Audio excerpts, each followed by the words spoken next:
Good afternoon, and thank you for joining us. Yesterday, our Board of Supervisors met and had a lengthy and intense discussion on where we stand with this ongoing pandemic and where we're going to go.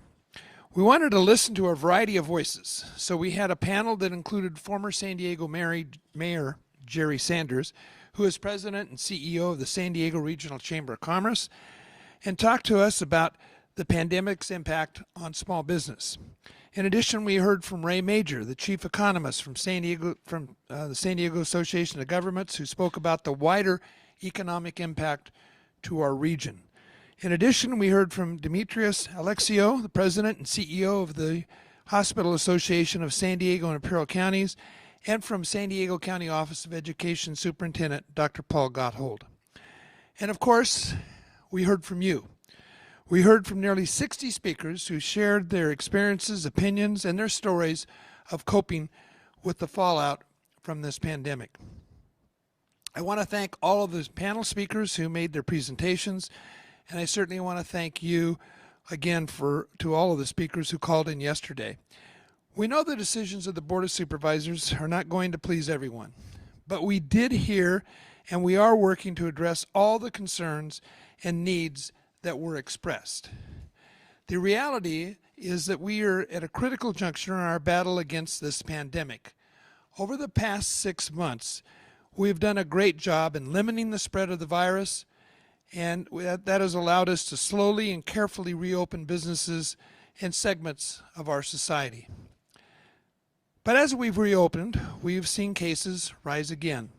And now we are at the risk of going backward into more restrictions as mandated by the state's new color-coded tier system for reopenings.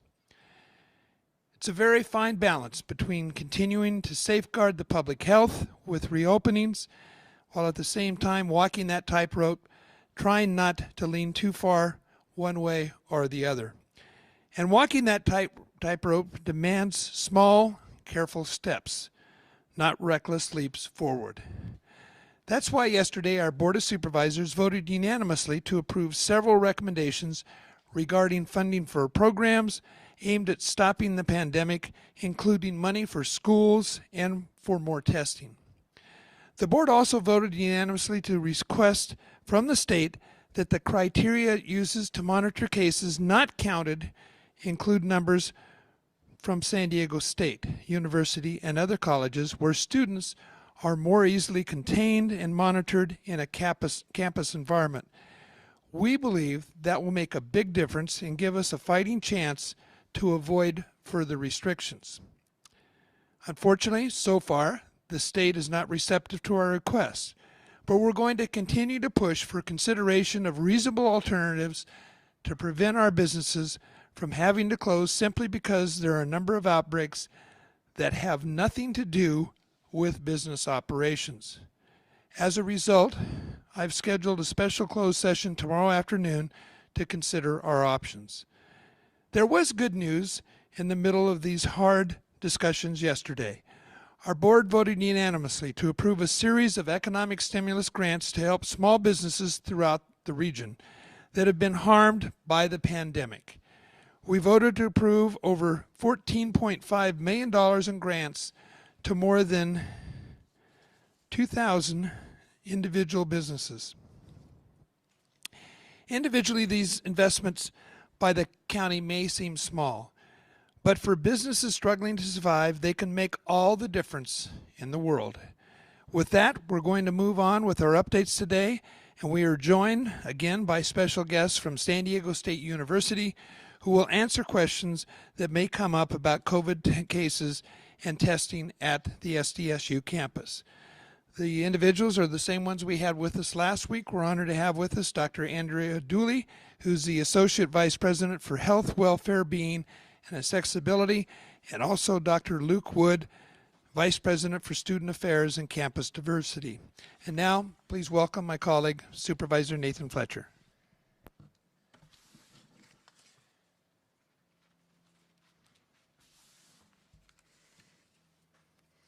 Thank you, Chairman Cox, and good afternoon.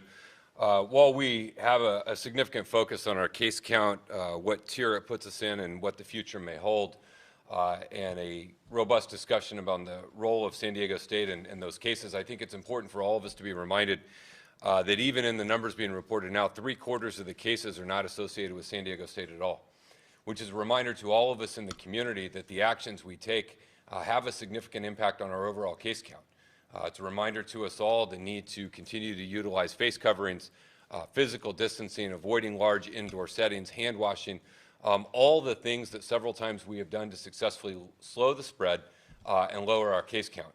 The 1/4 of cases associated with San Diego State, they are going to great lengths to try and contain the spread, limit the spread, and get that under control. And we know as a region that what we have to do, regardless of where we land or what happens, is come together to slow the spread. And so we continue to urge that vigilance, that continued daily action. We've been at this for a while, and it's natural that a fatigue can set in, but coronavirus does not get tired. It does not fatigue. And so we have to continue to summon the daily strength, as difficult as it is, as hard as it is, as challenging as the economic situation is, as challenging as the education situation is, the challenges our healthcare system face. We have to all continue to plow ahead, continue to be vigilant, and continue to work. This will not go away on its own. And so we have to find that same strength that we found early in the year where we came together and saw significant progress at the outset of this. The same spirit we summoned in July when we had a case count that collectively we came together and we brought down significantly. We have to continue to have that same focus and attention as we move through these difficult and challenging times. With that, let's jump into our updates for today. We're going to start with the testing result time. Again, you see significant progress has been made here and continues to be made. It is vitally important we have fast turnaround of our testing results, which is what enables our case investigation and contact tracing systems to be effective. There you see hospitals between 1 and 1.5 days, our public health labs, our county Helix partnership, which is moving at about the same speed as our hospital rates are. The state walk-in testing, that is a significant improvement from where we were several weeks ago. And commercial labs are doing better, still not ideally where we would like them to be, but the bulk of the testing, again, coming in that 1 to 2 day range. If we move to the next chart, you'll now see our seven-day average of test report, 7,838, percentage of positive right there. Total tests reported for our region, 944,469. Those are tests reported to date, so we are closing in on that 1 million mark. Case investigations, really solid, 98%. Case close contacts, 95%, and total case investigations performed there now approaching 50,000, and the treatment numbers on the right. For today's results and numbers, you'll see we're looking at 264 positive tests today. Out of the increased number of testing, 8,644, which puts us at a 3% percentage of positive for today. And then the purple line there, of course, representing our 14-day rolling average, which is now sitting at 4.4%. Our COVID hospital census, you see our ICU beds staying relatively stable, where we've been right there in the mid to high 90s, where we've been pretty consistent for about the last month. Non-ICUs above that for the total hospitalizations, again, holding relatively stable there at 278. Next chart will be our total hospital census. You'll take the 278 that are COVID on the bottom, and the rest of them there, you'll see 4,229, again, holding stable and flat. And then the same is true for ICU bed census. Both our COVID ICUs there at the bottom, our non-COVID at 66%. Again, we've hovered in that mid to upper 60s range pretty consistently for about the course of the last month. That concludes my update. I'll now turn it over to Dr. Wooten for her public health officer's update.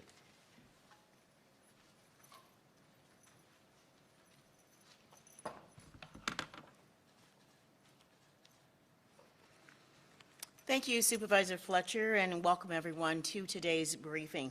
As of today, there have been almost 29.7 million COVID-19 cases that have been confirmed worldwide, and over 6.7 million in the United States. That includes almost 200,000 deaths. Today's local case count is 43,445 cases, which is 264 more cases than yesterday, a decrease in the new cases since yesterday's report of 294 cases. This overall total number of cases includes 748 deaths, with 6 new deaths reported since yesterday. In the next slide, the age range for overall cases remains the same, 3 months of age to 102 years of age. The distribution is at 58% for the age groups 20 to 49 years of age, and the demographics for gender remains the same. 51% of the cases are female and 49% are male. 3,349, or 8% of the cases, have been hospitalized. 787 of those hospitalized have been admitted to the ICU, and the total number of cases includes 748 total deaths, and this represents 1.7% of the total number of cases. In this next slide, this reviews demographics related to hospitalized cases. The majority of the total number of hospitalized cases is 50 years of age and older, and this is represented by 72%, 2,400 of the cases. Males represent the majority of hospitalizations at 1,815, or 54%, and Hispanics or Latinos represent the majority of hospitalizations at 1,935 cases, or 62%. The next slide speaks to further demographics related to deaths. 327, or 44% of all deaths were female, 421, or 56% were male. 717, or 96% of the total number of deaths all had underlying medical conditions, leaving 31, or 4% of the total number of deaths with no underlying medical conditions. And as always, we want to extend our sincerest sympathies and condolences to the families and friends of those individuals that have lost their lives to COVID-19. I would also like to remind everyone that all of our statistics shared here today and much more can be found on the county's coronavirus website at www.coronavirus-sd.com. Now, on this next slide, it shows our triggers dashboard, where there are 2 metrics that have not met or that have exceeded the threshold. These 2 include case rate and community outbreaks. As everyone knows, under the Blueprint for a Safer Economy, the metrics framework includes case rates and testing positivity.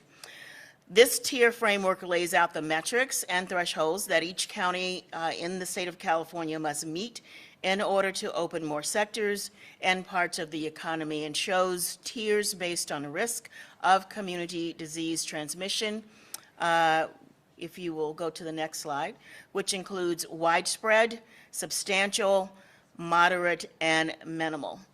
As of yesterday, September 15th, while San Diego is still in Tier 2, or the red tier, our unadjusted rate for the 7-day period from Monday, September 7th to Sunday, September 13th is 7.9, and would place the county in the purple tier. Hence, the county has had 1 week of data related to Tier 1. If we continue to have a case rate above 7 for a second week, we do run the risk of moving to Tier 1 or the purple tier. The next schedule state assessment to reveal the metrics numbers for all of the counties in California will be next Tuesday, September 22nd. And for more information related to the Blueprint for a Safer Economy, please visit covid19.ca.gov. Now, the other abnormal trigger metric for San Diego is community settings outbreaks. And if you will go to thank you. This slide shows all 281 active and inactive community setting outbreaks since March 25th by month, which accounts for 2,049 or 5% of the total COVID-19 cases. Keep in mind that currently only 72 of the 281 community outbreaks are still active. In the next slide, as you can see, the outbreak trends the outbreak trend shows increase of outbreaks beginning. You can go back one. Thank you. Beginning in July. Note that July has the largest number of outbreaks at 93, representing 549 cases. August, 85 outbreaks, representing 505 cases. And for the month of September, it is just ahead of what we saw for the month of June, with 42 outbreaks and 300 cases. Now in the next slide, this shows all 281 outbreaks since March 25th, and the top 3 settings of all of the 281 community outbreaks includes 67 outbreaks in restaurants/bars, plus 21 in restaurants only, for a total of 88 outbreaks, and then 80 in various businesses on the far left of the slide, and then in the middle, 22 in healthcare settings. And today, in the next slide, we are reporting 17 total community outbreaks for the past 7 days, September 9th to September 15th, which represents 103 cases. Today, 5 new community outbreaks were added to our list, and this includes 2 businesses, 1 faith-based organization, 1 grocery, and 1 private residence. In closing, we all must do our part to help decrease the spread of COVID-19, and these are the best practices that are recommended for everyone, no matter where you are, whether you are an individual or business or other settings. Practice great hand washing, hygiene, and sanitation. Stay 6 feet apart from others. Individuals should wear a facial covering when they leave their home, particularly within 6 feet of others. Avoid crowded places and stay home if you're sick.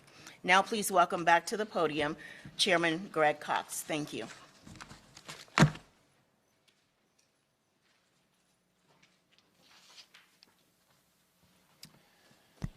Thank you, Dr. Wooten. We'll go directly to the questions.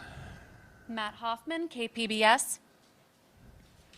Hi, I know you guys call SDSU a community within a community for your reasoning and asking the state to discount SDSU students who have tested positive, but the school says that 75% of the cases are from students who are living off campus. So that means people are testing positive, using services, running errands, and getting food away from the campus. And we also know that a lot of SDSU students live around the county. So what area of the county are all these off-campus cases from, and how do you square still asking those to be discounted? Well, I think the answer is the cases that aren't confined to SDSU are throughout the county of San Diego. But we have prepared a letter that I'm signing this afternoon to the governor, asking them to seriously consider discounting or not including the approximately 700 cases that we have right now from SDSU students. Of those 700 students, I think there's only been 1 that has been hospitalized, and that was only for a brief period of time and has been released. But maybe I could ask Dr. McDonald if he would like to come up and really focus on that is a very unique situation that should not be entered into the overall total numbers.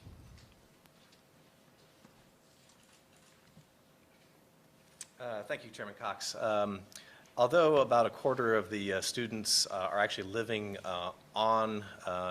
in on-campus housing, the outbreak and the cases are associated with undergraduates that are living in the close proximity of the university, almost all primarily in the 92115 zip code, actually within blocks of the university. So even though they aren't technically on campus, they are peri-campus, and really that is a community that we are addressing our non-pharmacologic interventions or our messaging to control social distancing behaviors.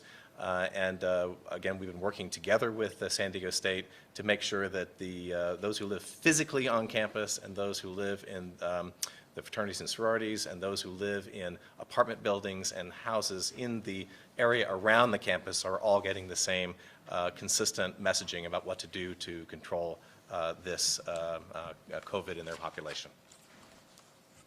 And I know you all say that these cases have nothing to do with business operations, but isn't it fair to assume that business operations are going to be impacted if 75% of the cases are off campus? These students, I assume, are going to grocery stores near campus, going to get food near campus.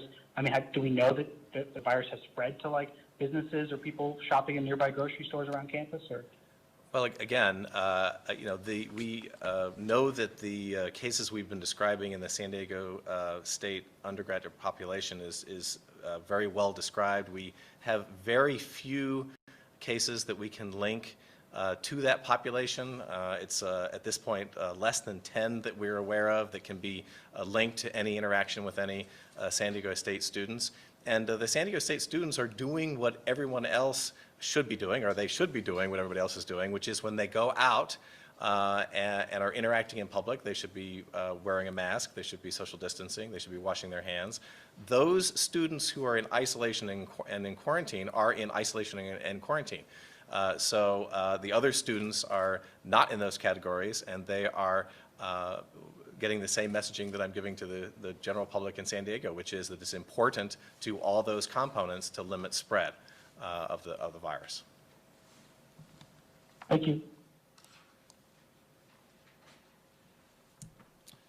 Okay, next question. Brandon Lewis, CBS News 8. Yes, I had two questions. My first is about a CDC study that found adults who test positive are twice as likely to report that they've dined at a restaurant. Is San Diego seeing a similar trend? Okay, Dr. Wooten is shaking her head no. Okay, Dr. McDonald's going to respond in more detail. Yeah, I can address that question. I've seen that same CDC study, and again, I think it's important to remember that correlation is not causation. That is, the measurement of people who are going out to dinner at restaurants might mean that they're doing other things that aren't being measured, and I think that that's commented upon in the CDC study. Those, again, who might be more socially active in one way might be socially active in another way. We have not done that kind of study here in San Diego, but it stands to reason that there may be people who are interacting more socially, and it's important that they follow the guidance that our public health officer has given, which is wearing a mask, socially distancing, and washing hands. And then when you do go out to restaurants, and I have gone out to restaurants in my neighborhood, take the precautions that the owners of the restaurant are providing when they are having you dine in their facility, and that you, as a responsible diner there, are in fact wearing your mask when you should, and following the protocols that have been laid out. So again, we have not specifically replicated that study here, but again, it stands to reason that anyone who's going out in public should be taking the precautions that we've been encouraging. Thank you. And my second question is, given that there's a 7-day lag in gathering the data to determine our case rate, is our fate already sealed, or is there something the community can do between now and then to help get our case rate down by next Monday? And how long might businesses have to comply if we do enter Tier 1? Okay, let me ask if Dr. McDonald or Dr. Wooten, or maybe both of them would want to respond. No, I'm definitely not a person who likes to think of this "our fate is sealed" type of attitude, to be honest with you. I think that what we should be doing is looking at our behavior today and what we should do moving forward. And it's actually, as Supervisor Fletcher pointed out nicely in the introduction, it's the same messages that we've been giving. If we do those things in a very rigorous and conscientious way, that will reduce the spread of the virus in the community. So again, I think it's important to know that the actions we take today do have an effect today for the spread and will have an effect in the future.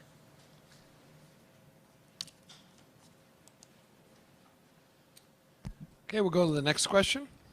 Andrea Lopez Villafana, San Diego Union Tribune.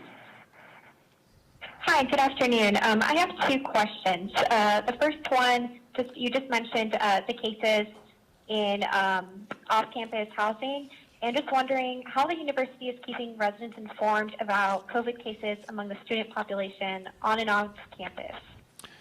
Okay, as I mentioned, we do have a couple of representatives from San Diego State College that are here. I'm going to call up Dr. Andrea Dooley, who's the Associate Vice President for Health, Wellbeing, and Accessibility, to respond to that question.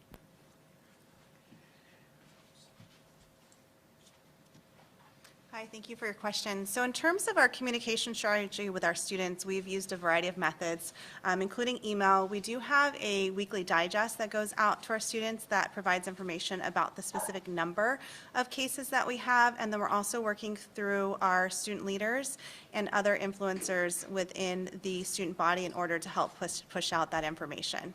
Thank you.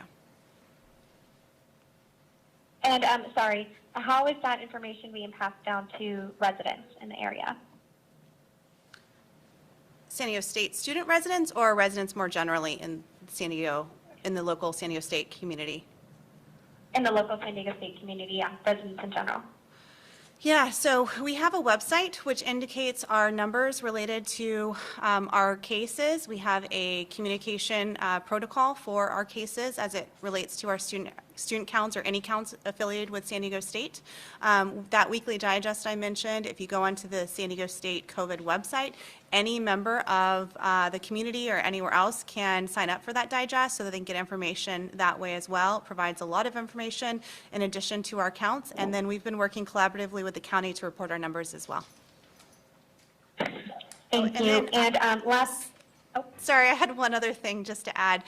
We do partner closely through our government and community relations to work with the local community council as well. and I actually spoke with someone from the community council, and they mentioned that there's a website where residents can report off-campus parties. Can you reports the university has received since it allowed students back, and if there's some kind of discipline or follow-up that happens with those reports? Yeah, I'm going to let our Dr. Luke Wood come up and answer the latter part of your question. But again, our main source for information at the university is our SDSU COVID website, and on there is a number of reporting forms. One of them is if any of our community members have been exposed or test positive, but another one of those reports is where community members, whether they're students, faculty, staff, other folks, can report those directly to the university as well. And I can just respond to the total number of reports. So we have reports that come in from various places, but members from the local community. And then we vet those reports to determine which ones are accurate violations versus which ones might be misunderstandings. And we have about 70 reports that we have followed up on based upon that process. So as Andrea already mentioned, we work very closely with the community through our government relations person, Rachel Gregg. She's been fielding phone calls from members of the community, and then we respond to those, and then we do the follow-up that we've talked about previously. Thank you.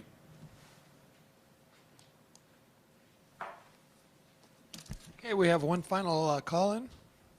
Paul Sissons, San Diego Union Tribune. Thank you.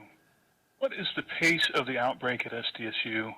Is the rate of new cases at the university increasing, decreasing, or is it holding steady? We don't really have a case-by-day breakdown, so it's hard to really understand from the daily numbers that appear on the SDSU website.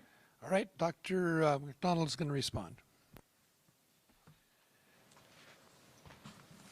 Yeah, thanks for that question, Paul.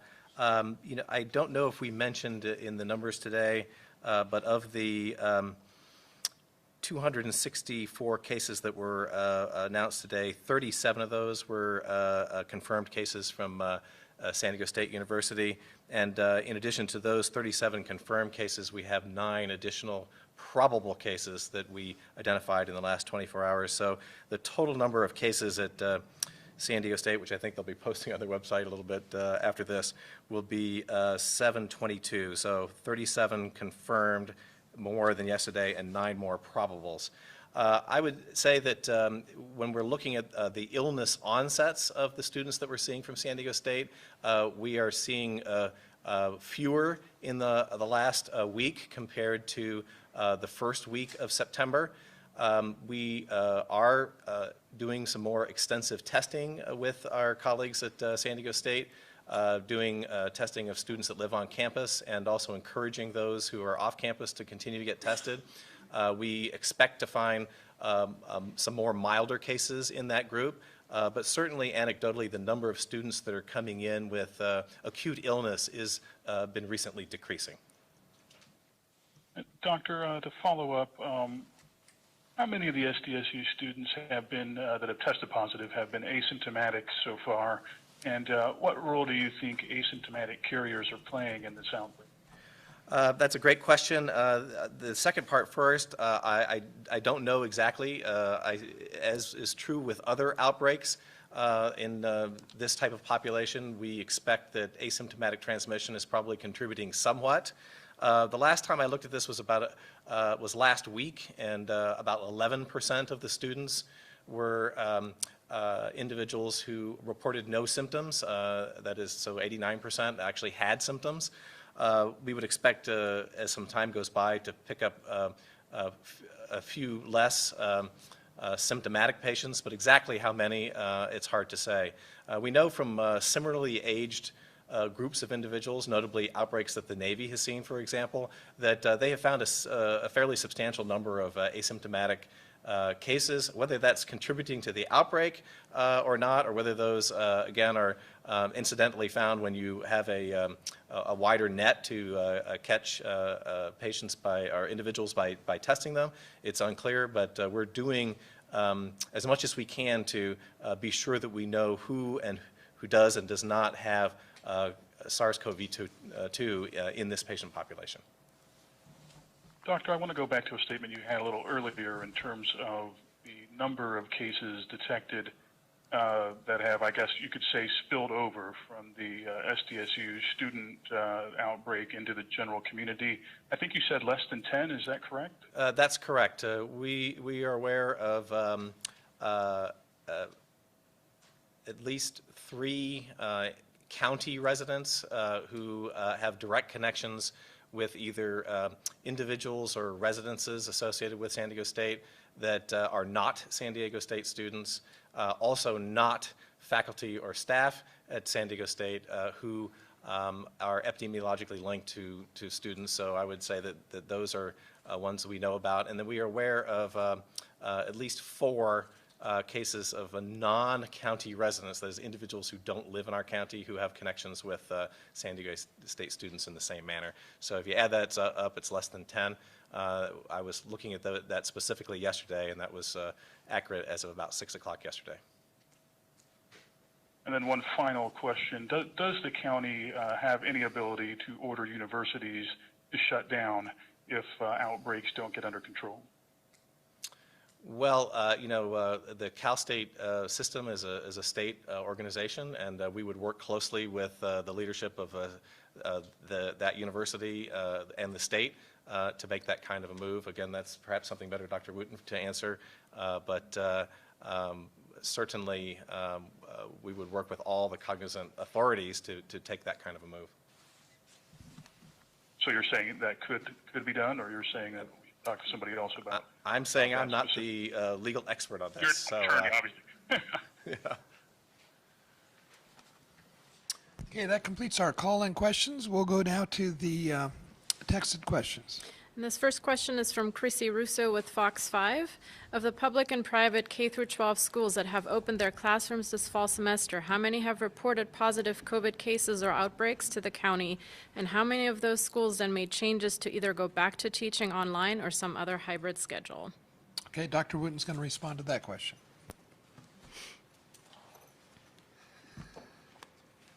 Thank you for that question.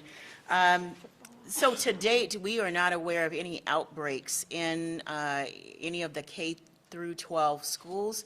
Hence, none of those schools would be required to close as a result.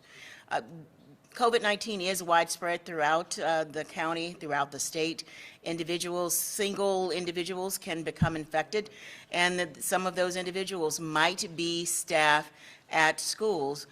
But as stated earlier, just as we've done with those that have been diagnosed and positive at SDSU and across the county, when people are positive, they are isolated and their close contacts are quarantined. That's the whole purpose of that process, to remove them from the public so that they do not spread the virus to others. So at this point, we do not have any outbreaks in K through 12. Okay, this next question, Dr. Wooten, is from Jane Morton with CBS 8. We saw large crowds lining up outside bars to watch football last Sunday. Now that football and baseball season is underway, how much of a concern is there over football parties at homes or fans going to their favorite sports bars to watch the games? Well, there is always a concern about gatherings. That's why the state will be issuing guidance related to gatherings, hopefully in the very, very near future. But of course we are concerned. That is how COVID-19 is spread, by people gathering. Those individuals that might be asymptomatic and not have any symptoms, but can still spread the virus to others that they come in contact with. So as we stated earlier, everyone has a role to play. Those strategies that we share with you every day, but also people have a role to play in helping to report situations that we know shouldn't be occurring. So we have our compliance team, and there's a website where you can report situations that should not be occurring. Thank you. Dr. Wooten, this next question is from Shalina Shadlani with KPBS. It's evident that there are outbreaks at many businesses, including nightlife hotspots, but the county says businesses are not the problem and is asking the state for relief from regulations. With so many outbreaks and case increases on and off college campuses, why do you think San Diego should be given preferential treatment, and why should we have more regulation to stop the spread?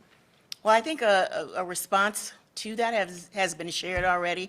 We're not asking for preferential treatment, but we're asking for consideration of the situation. If we look at the outbreaks, and actually on one of the slides where I showed you the outbreaks by month, we are seeing a decrease in the number of outbreaks, and we're halfway through September, and we are at 42. Now, given if we have 42 more through the rest of the remaining part of September, we could be very similar to August. But again, as Dr. McDonald stated earlier, as I stated in my opening comments, everyone has a role to play.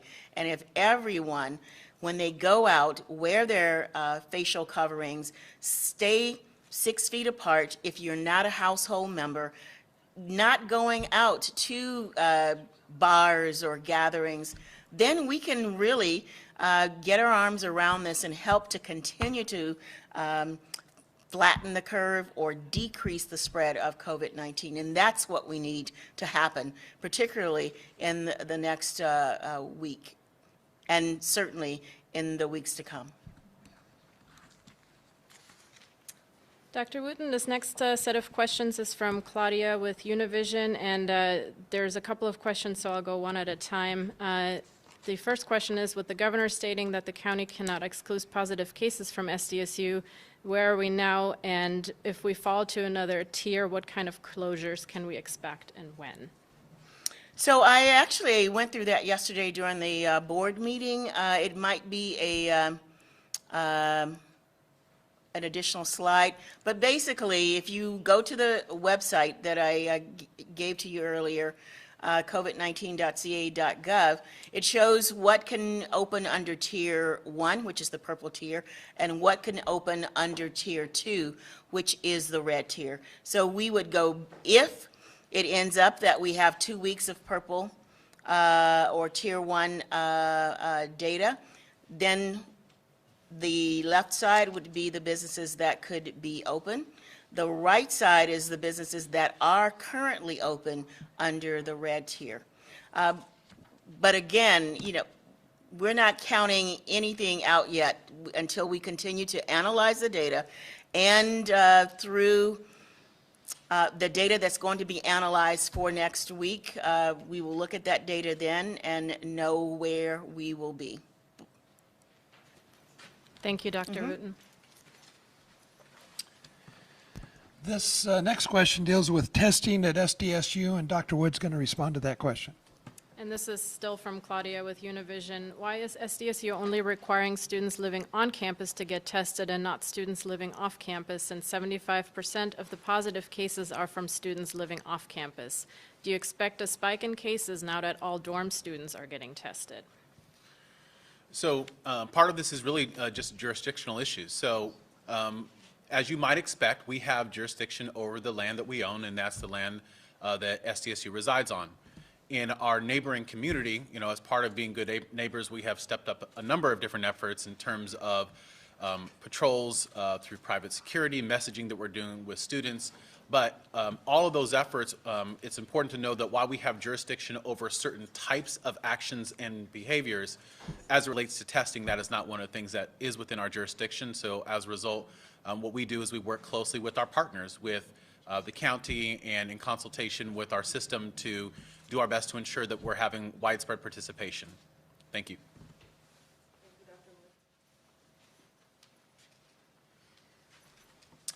This next question deals with the number of outbreaks, and I'm going to ask Dr. McDonald if he would come up and respond. This one is from Elliot with the AP. Can you update us on the number of outbreaks linked to SDSU and where they are and what types of settings? We have, at this point, I believe, 4 residential outbreaks that are related to San Diego State students that are in the area around San Diego State.